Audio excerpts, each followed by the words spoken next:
Friends, जय भीम जय Bharat. Sir, आपका एंटी क्राइम न्यूज़ चैनल में स्वागत है।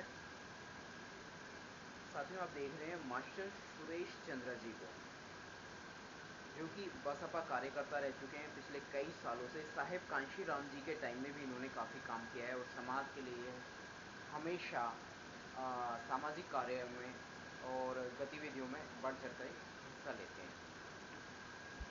सर, जो बसपा बहुजन बहुजन कम्युनिटी जो है, उसका थोड़ा सा यूनिटी को लेकर के थोड़ा सा प्रकाश डालेंगे। जो बहुजन एकता है वो अपनी सत्ता क्यों नहीं ला पा रही है? देखिएगा, सबसे पहले तो आपके माध्यम से समाज को मेरा जय भीम, नमो बुद्धाय। और साथ ही साथ आपको भी मेरा जय भीम। जय भीम सर। जहाँ तक आपने मेरे विषय में चर्चा की, तो मान्यवर कांशीराम साहब का सानिध्य पाकर के आज बहुजन समाज की एकमात्र नेता, सशक्त आयरन लेडी के नाम से सुविख्यात मान्य बहन जी जैसी नेता को पाकर के हम लोग, मैं तो गदगद हूँ और मेरा जीवन भी लगभग सफल है, कहीं कोई दिक्कत नहीं। लेकिन जो अभी माहौल चल रहा है और उसमें आप भी चिंतित हैं, जी। समाज के लोग भी चिंतित हैं, मेरे से बहुत सारे लोग बातचीत करते रहते हैं। तो उसमें मेरा तो एकमात्र कहना ये है कि जो समाज के कुछ अग्रणी लोग हैं, वो लोग और बहुजन समाज के भी अधिकांश लोग, शायद बाबा साहिब का वो सिद्धांत जो है कि भाई राजनीतिक सत्ता वो मास्टर चाबी है जिससे हर प्रकार की समस्या का ताला खोल करके निदान हासिल किया जा सकता है, उसे शायद वो समझ नहीं पाए। और जब उसे समझ नहीं पाए हैं तो उस पर काम करने के लिए भी आमादा नहीं है। और फिर वहां पर जब समझ नहीं पाए हैं तो उनके अंदर की जो जिज्ञासा है, उनके अंदर की जो इच्छाएं हैं, उनके अंदर का जो स्वार्थ भावना है, उससे वो लोग ग्रसित हो गए हैं और केवल मात्र अपने स्वार्थ को सामने रख करके पूरे बहुजन समाज को वो ब्राह्मणवाद के कदमों में ले जाकर के गिरवी कर देते हैं। चाहे उनका स्वार्थ एमएलए बनने का हो उन ब्राह्मणिकल सिस्टम की पार्टियों से, चाहे उनका मंत्री बनने का हो, चाहे उनका और कुछ और गवर्नर बनने का हो। बहुत सारे लोग गवर्नर बने हैं बहुजन समाज से, लेकिन कहीं कुछ भला नहीं कर सके, क्योंकि बाबा साहेब ने तो कहा और मान्यवर कांशीराम साहब ने बाबा साहेब को इतना प्रचारित किया, उनके सिद्धांतों को किया, लेकिन लोग समझ नहीं पाए। बाबा साहब ने तो इतना कहा कि भाई जब 22.5% लोग विधानसभाओं में, नगर निगमों में, पार्लियामेंट में, संसद में जब जाते हैं हर बार चुन करके, तो वो लोग समाज का भला क्यों नहीं कर पाते। तो जब ये सवाल समाज के सामने रखा साहब ने और कुछ जवाब दे पाए कुछ नहीं दे पाए, तो मानवर कांशीराम साहब ने समझाया कि जो दूसरे दल हैं, जो रेमनिकल सिस्टम के लोग हैं, मनवादी व्यवस्था के लोग हैं, उन लोगों ने हमारे बहुजन समाज के जो कह दूं तो 84 से पहले के जो लोग रहे अधिकतर, उनको अपने चुंगल में लेकर के उनको अपना गुलाम जैसा बना लिया। और वो सीधा कह देते हैं समाज में भी, जब समाज उनसे कहता है कि आप रिजर्वेशन के आधार पर जीत करके गए हो, आप समाज के नाम पर जीत करके गए हो, तो वो लोग कह देते हैं कि भाई जीत करके मैं गया हूँ, लेकिन तुम्हारी वोट से अकेली से नहीं गया हूँ, मुझे उन्होंने टिकट दी है, ब्राह्मणवादी व्यवस्था की पार्टियों ने मुझे टिकट दी है, उन्होंने वोट डलवाई है, चाहे तुम्हारी वोट खरीदी है चाहे कुछ है, इसलिए मुझे उनका भी देखना है, तुम्हारा क्या देखना है, तुमने तो मुझे टिकट नहीं दी है।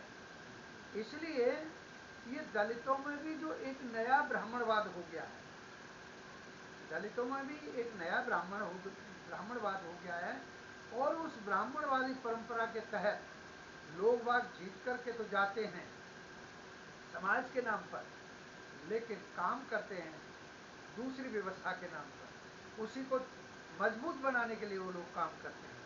नहीं तो मुझे बताइएगा, बाबा साहेब के नाम पर जब हजारों लाखों की मात्रा में संगठन हैं, पहले से बने हुए हैं, तो क्या और नए राजनीतिक दल बनाने जरूरी थे? 1984 में आपको साहब कांशीराम साहब ने एक इतना सशक्त राजनीतिक दल दे दिया, बहुजन समाज पार्टी दे दी।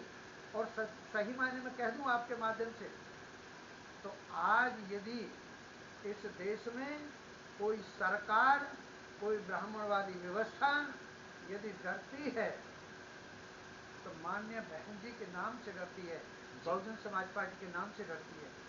इसलिए समाज को, खासकर बहुजन समाज को, और सर्व समाज में भी जो इस तरह के लोग हैं जिनकी हालत बहुजन समाज के लोगों की तरह है, क्योंकि इस बात को माननीय बहन जी ने बड़ा गहराई से समझा कि आज जो पूजा का पात्र कहलाने वाला ब्राह्मण होता था, आज वो भी गरीबी के कारण, 2 वक्त की रोटी के कारण, पेट भरने के कारण, उसकी 2 जून की रोटी के लिए वो आदमी आज चौराहों पर भीख मांगते हुए देखा गया है। तो उनका भला कौन सोचेगा? सेम पैटर्न जो मूंछों पे ताव दे करके अपने ठपराए दिखाते थे ठाकुर साहब, उनमें भी गरीब परिवार हैं, बिल्कुल सही। उनके सामने भी परिस्थितियां हैं। तो ऐसे परिवारों का भला कौन करेगा? ऐसे बनिया वर्ग के लोग भी हैं जिनको ये कहा गया कि 82% के पास जितना पैसा है वो 18% के पास है। उनमें भी जो वैश्य वर्ग की तादाद है अकेले उसके पास है। लेकिन उस वैश्य वर्ग में भी बहुत सारे परिवार ऐसे हैं कि दो वक्त की रोटी के लिए परेशान हैं। तो उनका भला कौन सोचेगा? तो फिर उनका भला तो जो दिल से उदारवादी हैं, दिल से बहुत सॉफ्ट नेचर की हैं, बहुजन समाज पार्टी की राष्ट्रीय अध्यक्ष मान्य बहन जी है, और उन्होंने करके दिखाया भी है। उन्होंने सर्व समाज की जो नीति है, जो सोशल इंजीनियरिंग है, अब हमारे लोग तो बहुजन समाज के लोग सही मायने में सोशल इंजीनियरिंग को जान नहीं पाए, जबकि दूसरे लोग जान गए। मान्य बहन जी ने यही तो कहा कि यदि मान लीजिए एक जो जिसको सबसे नीचा समझा गया, जाटव चमार बिरादरी जिसको कहते हैं, उसका आदमी यदि आज बाबा साहेब के संविधान के तहत, बहुजन समाज पार्टी के संघर्ष के तहत, माननीय कांशीराम साहब की मेहनत के आधार पर, बाबा साहेब के सिद्धांतों के और जो हमारे समाज सुधारक रहे उनके सिद्धांतों के आधार पर जो आज कुछ तब्दीली आई, और आज मेरे ब्राह्मण वंश के हाथ से, ब्राह्मण वंश का जो व्यक्ति है उसके हाथ से सेकंड करता है, तो वो मेरा ब्राह्मण वंश का आदमी सोचता है, अरे बाबा हमारे बड़े बूढ़ों ने तो बड़ा गलत काम कर दिया, अरे बड़े साफ सुथरे हाथ हैं, स्किन तो मेरी जैसी है जी। तो उनके स्वभाव में परिवर्तन आया। राइट। और इधर जैसे ही मेरे वाले ने उनका हाथ देखा, एक जाटव चमार के बिरादरी के व्यक्ति ने जब मेरे ब्राह्मण समाज के आदमी का हाथ देखा, उसने कहा अरे बाबा क्या, इनकी तो बिल्कुल स्किन मेरी जैसी है। तो उनके मनोबल में उभार आया, राइट, बदलाव आया। दलित के मनोबल में उभार आया, और मेरे ब्राह्मण व्यवस्था के लोग के स्वभाव में बदलाव आया। दोनों का जो समागम हुआ वो सोशल इंजीनियरिंग कहलाया। लेकिन कुछ लोगों ने उसका नाजायज फायदा उठाया, समझ नहीं पाए। मान्य बहन जी ने बहुत मेहनत की, और मान्य बहन जी ने तो नारा भी दे दिया सर्व समाज के कल्याण के लिए, और बहन जी संघर्ष के लिए तैयार हैं आज भी। तो जो अभी आपने सवाल किया उसका मूल कारण यही है कि बहुजन समाज के लोग बाबा साहेब के सिद्धांतों को पूर्णतः समझ नहीं पाए हैं।